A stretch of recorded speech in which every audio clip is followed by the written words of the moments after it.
있습니다.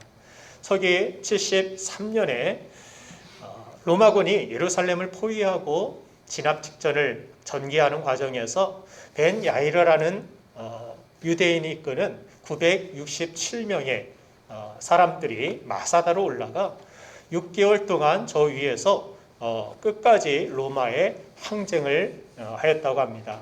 그러나 결국 로마군의 계속된 공격에 함락 직전에 이르게 되자 유대인 남자들은 저들의 노예가 되느니 차라리 죽음을 택하자라는 결의를 하고 각자의 집으로 돌아가서 아내와 아이들을 죽이고 다시 모여서 율법에는 자살이 금지되었기 때문에 제비를 뽑아서 서로를 찌르고 최후를 맞이하게 됩니다. 이후에 이곳 마사다는 유대인들의 결사항전 정신의 상징이 되어서 이스라엘 군인들은 지금도 훈련소에서 퇴소하면 이 요새의 정상에서 마사다는 다시 함락되지 않으리라 이렇게 외치면서 전의를 다진다고 합니다. 이처럼 치열하게 로마에 맞서서 항전한 독립투사 같은 사람들이 바로 열심당원이라고 불리는 사람들이었습니다. 예수님 당시에 유대 사회에는 바리새파, 사두개파, 또 에세네파, 열심당 이 네 개의 대표적인 집단이 있었는데 그중 열심당은 정치적 결사 단체였습니다. 무력해 투쟁을 통해서라도 로마와 싸워 독립을 쟁취하려 했던 정치적인 혁명주의자들이었습니다. 오늘 본문에도 예수님의 제자가 된 사람 중 한 사람이 바로 열심당원임을 말씀하고 있습니다. 오늘 본문 사도행전 1장 13절 말씀을 한번 다시 읽어보도록 하겠습니다. 예수님의 가룟 유다가 이제 죽고 11명의 제자의 이름이 쭉 나와 있는데 같이 한번 읽어보겠습니다. 시작. 들어가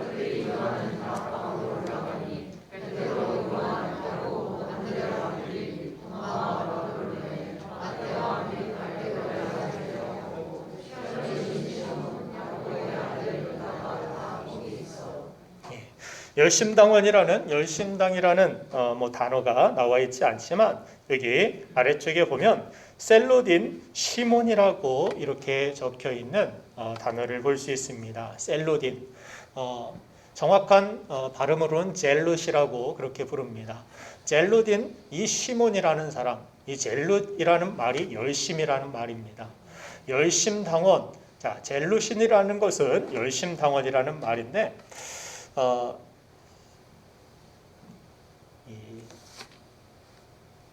마가복음 3장 18절 말씀을 보면은 시몬 앞에 젤룻이라는 단어보다 뭐라고 붙어 있느냐면 여기에는 가나나인 시몬이라는 단어로 쓰여 있는 것을 볼 수가 있습니다.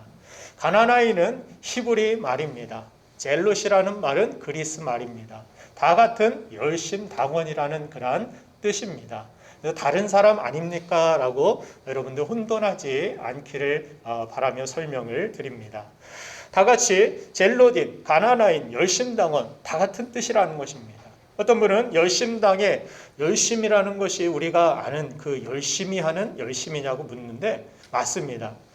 독립을 위해서 물불을 안 가리고 가슴에 칼을 한 자루씩 이 사람들은 품고 다니면서 배신자나 로마 관료 그리고 세리 같은 사람들을 죽이고 다니며 세상 나라를 위해 열정을 불태운 사람들이 바로 열심당원들이었습니다. 그러한 일을 하던 중에 시몬은 예수님의 부름을 받은 것입니다. 그리고 예수님을 정치적인 메시아로 생각하고 따랐던 것을 우리는 알 수 있습니다. 같은 열심당원이었던 가룟 유다도 있었죠. 가룟 유다처럼 극단적으로 예수님을 배반하지는 않았지만 예수께서 부활하시고 승천하실 때에도 예수님에 대한 정치적인 기대를 저버리지 못했음을 성경은 우리에게 나타내주고 있습니다.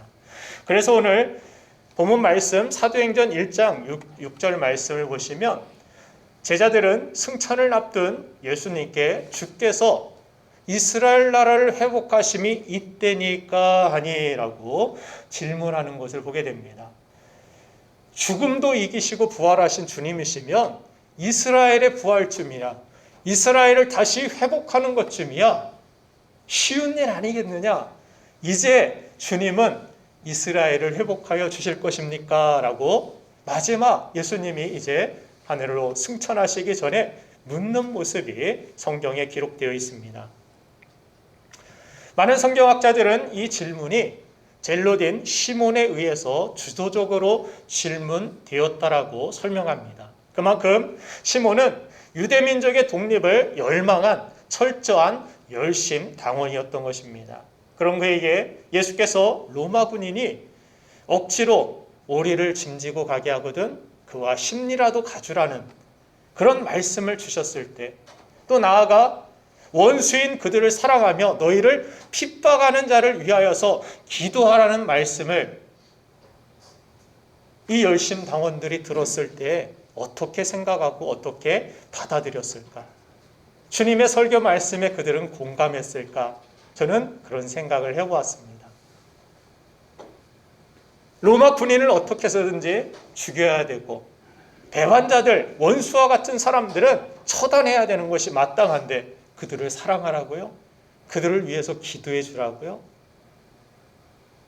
그 원수가 나에게 짐을 지워주고 오리나 가자고 하면 십리까지 더 가주라고요? 여러분들은 할 수 있는, 받아들일 수 있는 그런 말씀이겠습니까? 여러분들이 열심당원이라면. 주님의 말씀 앞에 앉아있지만 수많은 다른 생각들을 하면서 그가 갈등을 하지 않았을까 생각을 합니다. 여기서 돌발 퀴즈를 하나 여러분들에게 내어드리겠습니다.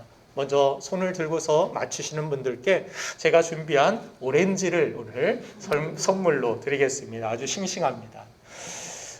여러분, 젤로딘 시몬이 제자가 되었을 때 다른 제자 중에 가장 두려워했을 사람이 누구였을까요? 손을 들고 먼저 맞추시는 분에게 선물을 드립니다. 아무도 지난주 설교가 생각이 안 나시는 분데, 예, 우리 김씨 집사님. 네, 마태입니다. 네, 이따가 오렌지. 예, 지금 드시려고요? 예, 맞아요. 네, 뭐 박수까지 쳐주시고 감사합니다. 제가 선물 저번에 드린다고 하고 누구 선물 그냥 안 주고 간 것 같기도 한데 잘 오셨어요. 감사합니다. 맞습니다. 세리 마태, 그죠? 세리 마태가 예수님의 제자로 따라다니는데 갑자기 척살 명단에 제1순위로 올려놓았던 세리들의 이름을 적고 다니는 이 열심당원인 시몬이 예수님의 제자가 되었다라는, 이제 같이 지내야 되고 같은 공동체로서 살아야 된다라는 소식을 들었을 때 아마 세리 마태는 마음속에 두려움을 갖지 않았을까, 저는 그런 생각을 합니다. 원수는 외나무의 다리에서 만난다는 그런 말이 있듯이 열심당원들에게 있어서 첫 번째 척살 대상의 이름이 올라있을 세리 마태를 예수님의 제자 그룹에서 만난 것입니다. 하지만 다행히도 젤로딘 이 시몬이 세리 마태를 죽였다거나 그들이 서로 다투었다라는 기록은 없습니다.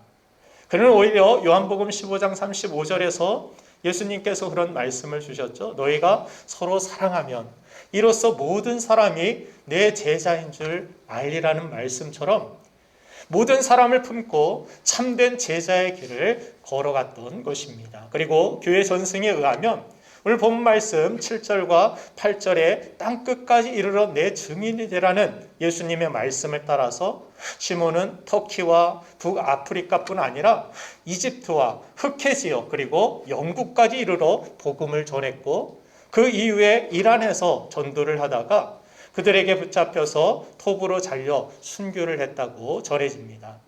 한때는 다른 유다와 같은 세상 나라를 위한 길을 걸었지만 시몬은 세상 나라가 아닌 주님이 말씀하신 죽어가는 영혼을 뜨겁게 사랑하며 주님 나라를 위해 살다가 영광스러운 제자로서의 죽음을 맞이했습니다. 여러분들, 주님께서 부르신다고 다 참 제자가 되는 것은 아닙니다.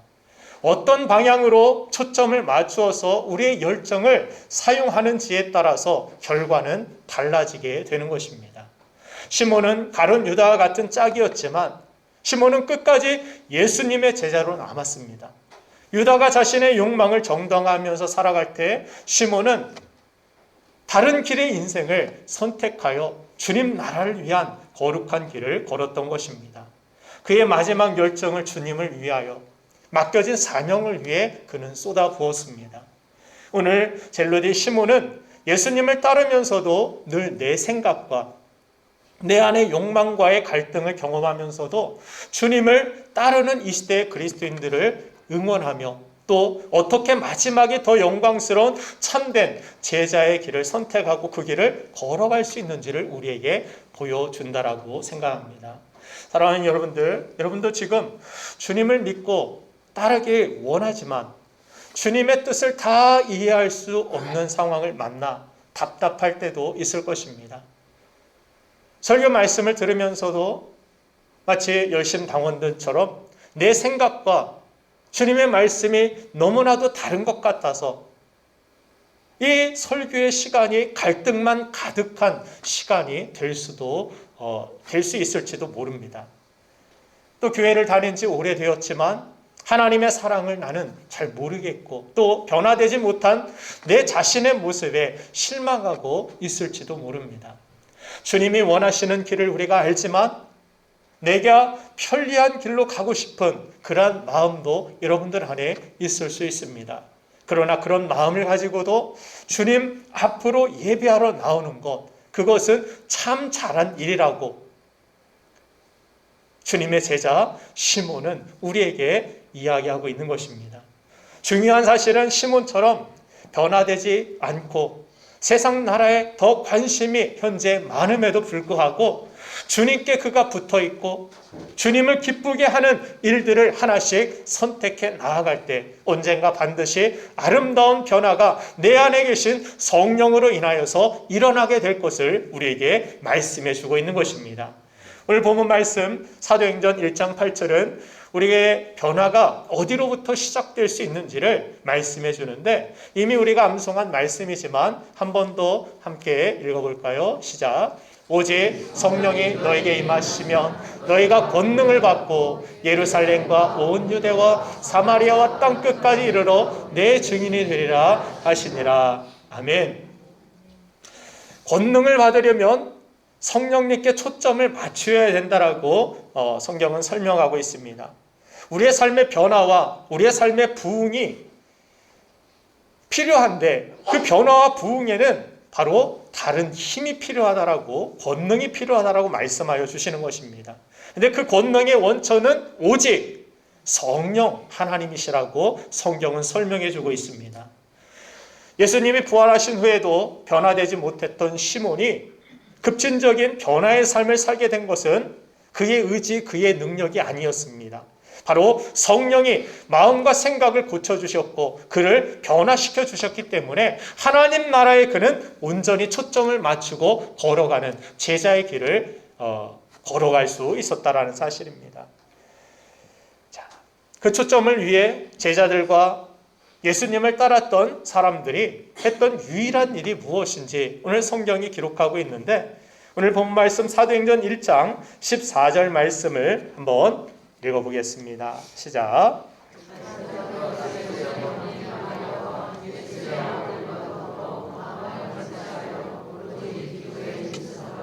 아멘. 여기서 마음을 같이 하였다는 그런 단어가 저에게는 큰 감동이 됐습니다. 왜 그렇습니까? 마음을 같이 하기 어려운 사람이 그 가운데 있었기 때문입니다.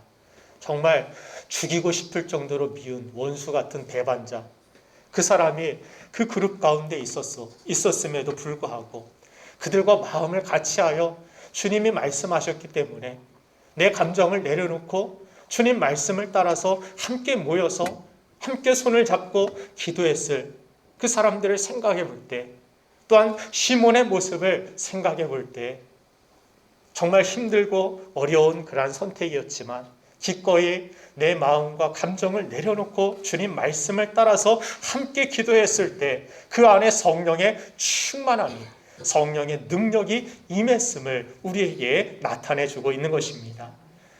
사도행전 2장 4절 말씀, 사도행전 2장을 넘어가면 이들이 함께 마음을 같이하여 기도하기 시작했을 때 성령의 놀라운 역사가 그들 가운데 충만함으로 임하는 것을 성경은 기록합니다. 같이 한번 읽어볼까요? 시작. 그들이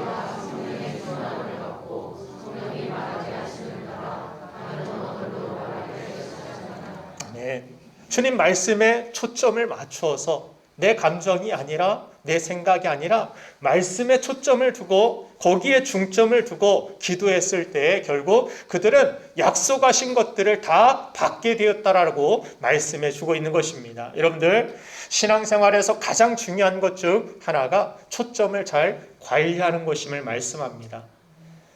인류 최초의 범죄도 하나님께서 초점을 두지 말라는 선악과에 그들이 초점을 두고 항상 하나님의 말씀을 그들이 마음속에 주야로 묵상하는 삶이 아니라 먹지 말라는 선악과를 바라봤을 때 그들의 삶에 타락이 찾아왔음을, 죄와 죽음과 고통이 그들에게 저주로 임했음을 성경은 말씀합니다. 우리의 초점을 어디에 두느냐가 우리의 미래를 바꾸기도 한다는 것을 성경은 분명히 알려주고 있습니다. 그래서 신앙생활이라는 것은 우리의 초점을 관리하는 것이라고 여러분들에게 쉽게 설명을 드릴 수 있는 것입니다. 그래서 성도는 내 생각과 감정이 아니라 오직 말씀에 초점을 맞추는 말씀 중심적인 삶을 살아야 합니다. 또한 성도는 어둠에 초점을 맞추지 말고 빛 대신 주님께 초점을 맞춰야만 합니다. 우리가 우리의 마음이 어두움이나 환경의 어두움이 찾아왔을 때 어떻게 해야 됩니까? 그 어둠을 물리치려면 어둠을 향하여 소리 지른다고 어둠이 물러가는 것이 아닙니다. 참 빛이신 예수님을 우리가 영접하고 그 빛으로 우리 마음이, 우리 생각이 가득해지면 어둠은 자연스럽게 사라지게 될 줄로 믿습니다. 그래서 아무것도 염려하지 말고 오직 기도와 간구로 우리의 구할 것을 감사함으로 하나님께 구하라. 그리하면 지각에 뛰어나신 하나님께서 우리의 마음과 생각을 지키신다라고 성경은 약속해 주시는 것입니다. 그렇죠? 우리 마음과 생각의 초점이 지켜져서 하나님만 바라볼 수 있도록, 정말 마음이 어둡고 답답하고 우울한데 자꾸 그 일만 생각하면 더 어두워지고 우울해졌던 우리 마음이 하나님 앞에 기도하기 시작했을 때, 감사의 기도가 열리기 시작했을 때 우리의 삶에는 마음과 생각이 지켜져서 다시 믿음으로 일어나서 그 모든 환경을 뛰어넘어 하나님이 기뻐하시는, 또 하나님이 예비해 놓으신 축복의 길로 걸어갈 수 있다는 것입니다. 그래서 성도는 문제에 초점을 두지 말고 문제보다 크신 하나님께 초점을 두는 신앙생활을 해야 되는 것입니다.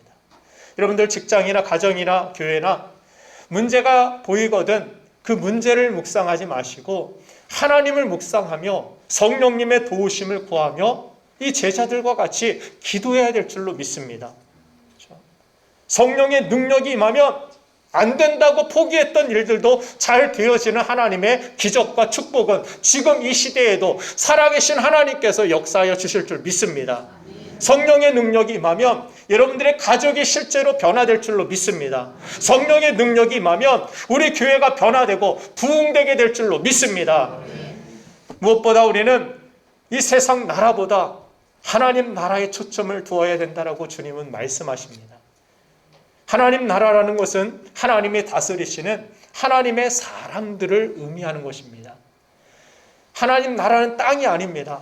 교회는 건물이 아닙니다. 여러분들 한 사람 한 사람이 교회입니다. 나는 교회입니다. 믿습니까? 성령이 거하시는 성전이라고 성경은 말씀하여 주십니다. 여러분들 한 사람 한 사람 이렇게 모임이 교회, 그렇죠? 하나님이 거하시는 하나님의 사람들이 모인 곳이 교회이며 하나님의 모시는 그 하나님이 통치하시고 다스리시는 그 영혼들 한 사람 한 사람, 그것이 하나님의 나라임을 성경은 설명해 주고 있습니다.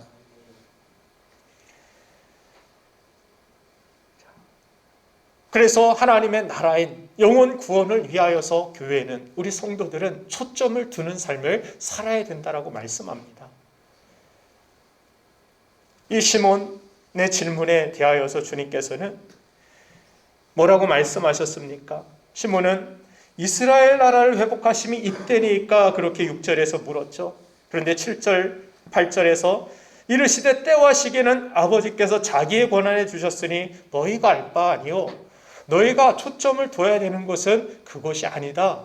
너희가 초점을 둬야 되는 것은 오직 성령이 너희에게 임하시면 너희가 권능을 받고 예루살렘과 온 유대와 사마리아 땅 끝까지 이르러 내 증인이 되리라. 주님의 증인이 되는 삶.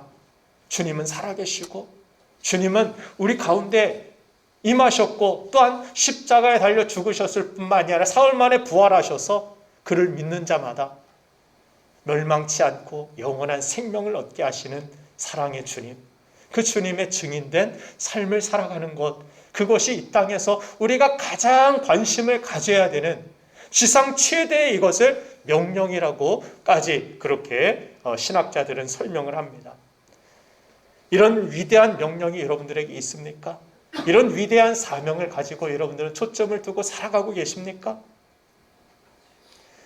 성령 충만은 우리가 신앙생활하여서 내가 천국 가고 내가 하나님 앞에 복을 받고 사명을 감당하고 그런 일들 개인적으로도 필요하지만 정말 성령의 충만이 우리에게 주시고자 하시는 이유는 요한복음 15장 26절에 분명하게 드러나 있는데 같이 한번 읽어보겠습니다. 시작.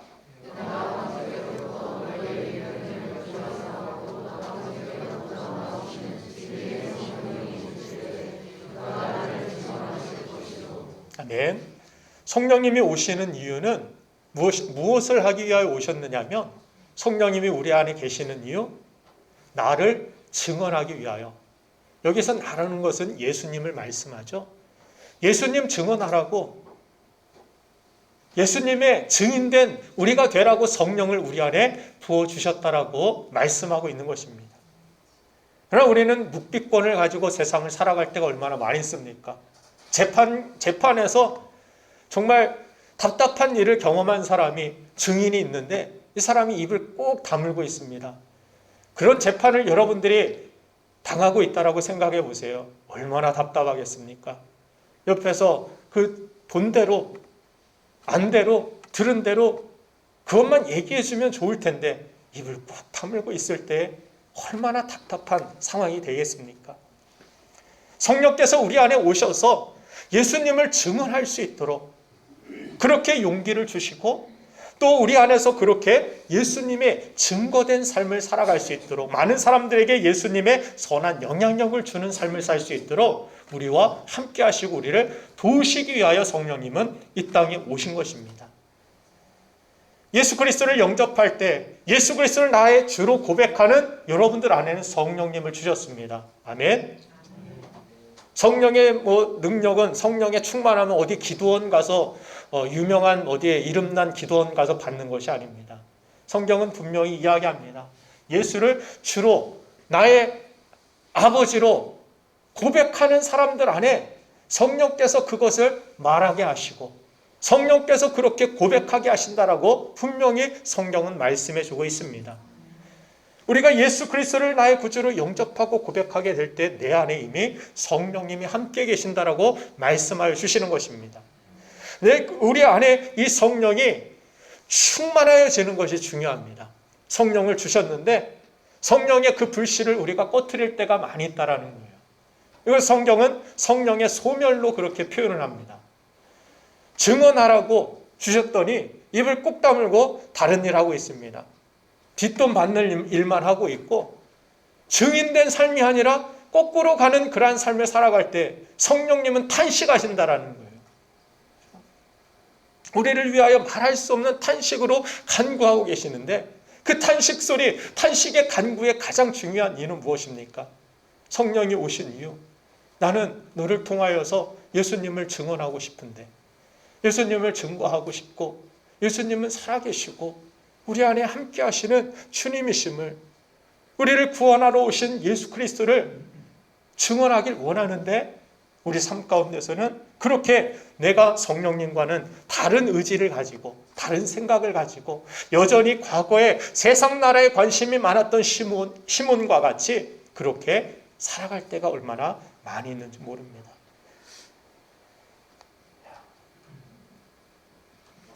그래서 우리는 주님의 나라를 위한 관심을 회복해야 되고 주님의 나라를 위한 기도가 회복돼야 되고 주님의 나라를 위하여 영혼 구원을 위하여서 우리가 관심을 가지고 초점을 맞추기 시작할 때 성령의 놀라운 역사가 성령의 충만함이 우리 안에 역사하여서 여러분들의 삶이 놀라운 하나님의 은혜로 채워지고 은사로 채워지고 성령이 주시는 놀라운 도우심과 능력을 맛보는 하나님은 이렇게 살아계시는구나. 하나님을 경험하게 되는 인생을 살게 된다는 사실입니다.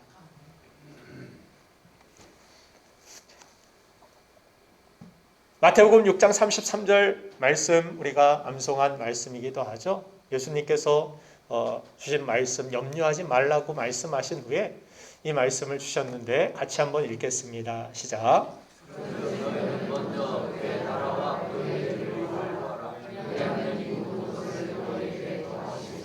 아멘.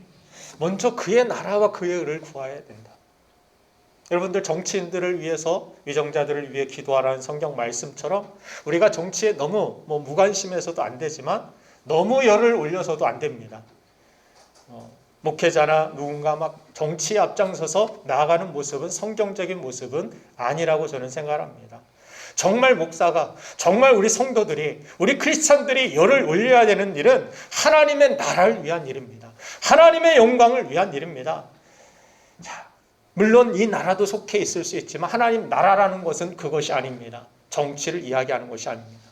정치를 바꾸는 것이 아닙니다. 사람을 바꾸는 일입니다. 사람을 살리는 일입니다. 한 영혼 그래서 예수님의 이 말씀과 가르침을 받고 성령을 받은 이 시몬은 이제 정치를 바꾸고 로마를 물리쳐내고 사람을 죽여서 이 나라를 바꾸는 것이 아니구나. 그 영혼을 한 사람 한 사람을 하나님의 사람으로 하나님의 다스리시는 하나님이 함께 하시는 하나님의 나라로 바꿀 때 진정한 이 나라의 회복과 이 나라의 부흥이 이루어지는 것이구나. 시몬은 깨달은 것입니다. 그래서 열심당이 아닌 이제는 예수 그리스도 안에 속하여 성령의 능력으로 복음을 위하여 하나님 나라를 위하여서 자기의 생명을 아끼지 않고 내어놓는 거룩한 길을 걸어갈 수 있었음을 성경은 우리에게 보여주는 것입니다.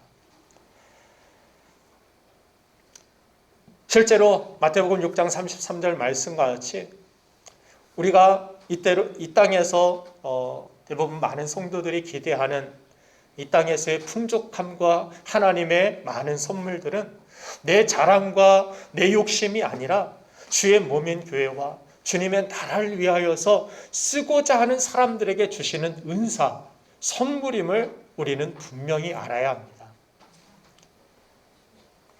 그럼 많은 사람들이 거기에는 초점이 없고 그저 예수님이 주시는 선물에만 초점을 두고 우리가 신앙생활 할 때가 얼마나 많은지 모릅니다. 하나님께서 말씀하여 주신 사명이라는 것, 하나님께서 우리에게 주시는 어떤 성도로서의 그런 책임들, 그것이 성경이 말하는 어떤 10의 1조나 전도나 이런 사명이나 남을 위한 것이라고 우리는 생각할 때가 많이 있지만 정말 큰 수혜자는 그 말씀을 따르는 자신에게 돌아오게 된다는 것을 우리는 깨달아야 합니다. 우리에게 이 땅에서 무거운 짐을 지게 하려고 하나님께서 우리에게 말씀을 주시는 것이 아닙니다. 우리에게 사명을 주시는 것이 아닙니다. 우리에게 영혼을 부탁하신 것이 아닙니다. 그것은 이 땅에서도 하나님의 은혜와 하나님의 살아계심을 경험하는 성도의 진정한 복이 되기도 하지만 하늘의 보물을 쌓는 것이기도 하고 땅에서도 복을 받고 하늘에서도 복을 받는 정말 하나님께 모든 영광을 돌리는 이 땅에서뿐만 아니라 영원한 하늘에서도 하나님 앞에 영광 돌리는 우리의 삶이 될 수 있기 때문에 주님은 말씀하여 주시는 것입니다. 그러므로 여러분들 복잡하게 사시지 마시길 바랍니다. 하나님이 기뻐하시는 것이 무엇인지 분별하시고 그 선명한 뜻을 붙들고 하나님 앞에 예배 잘 드리시고 하나님 앞에 헌신 잘하시고 하나님 맡겨주신 영혼 구원을 위하여 힘쓰는 우리가 되길 원합니다. 그렇게 세 가지만 잘해도 정말 하나님 앞에 단순하게 그런 믿음을 가지고 하나님이 기뻐하시는 것을 위하여서 힘써 나아갈 때 그 초점을 바로 맞출 때, 초점이라는 것은 여러 가지 두는 것이 아닙니다. 하나님의 말씀에 초점을 두고서 하나님이 기뻐하시는 것에 초점을 두어 나아갈 때 우리의 삶은 달라지게 되고 우리의 삶을 통하여서 하나님이 일하시고 하나님이 열매 맺게 하신다는 사실을 꼭 기억하시길 바랍니다. 그래서 세상 나라만 생각하며 바라보는 우리의 초점이 바뀌려면 내 안에 갈등이 사라지고 온전히 주님의 말씀을 신뢰하고 따를 수 있기 위해서는 성령의 도우심, 권능이 필요하다라고 주님은 말씀하여 주신 것입니다. 그래서 오직 성령의 권능이 임하면, 그렇죠? 그를 위해서 우리는 포기하지 않고 갈등 중에라도 내가 하나님 뜻대로 살지 못하는 가운데서라도 끊임없이 계속해서 기도해야 합니다. 가룟 유다와 같이 속단 내리지 말고 주님께 끝까지 붙어 있고 주님의 말씀을 끝까지 붙들고 포기하지 않고 계속해서 기도하시며 성령의 도우심을 구하십시오. 성령께서 여러분들을 도와주실 줄 믿습니다. 그렇게 시몬은 예수님을 만난 이후에 민족을 향한 자기의 열정을 이제 예수님을 전하고 예수님 안에서 인류를 사랑하는 일에 전 일생을 쏟아부었던 것입니다. 좁은 의미의 자기 민족을 벗어나서 모든 민족과 모든 부족을 사랑하며 그들 가운데 하나님의 사랑과 예수 그리스도의 복음을 전하기 위하여서 생애를 바쳤던 제자, 진정한 열정으로 인도되었던 이 사도 제자 시몬을 여러분들 기억하시고 초점을 하나님께 맞추며 사는 우리에게, 여러분들 모두에게 성령의 거룩한 변화와 능력이 일어나게 되기를 주님의 이름으로 축원합니다. 성령의 열매가 풍성하여 하나님께 영광 돌리는 여러분들 모두가 되기를 간절히 소망합니다. 이 시간 우리 기도하길 원합니다.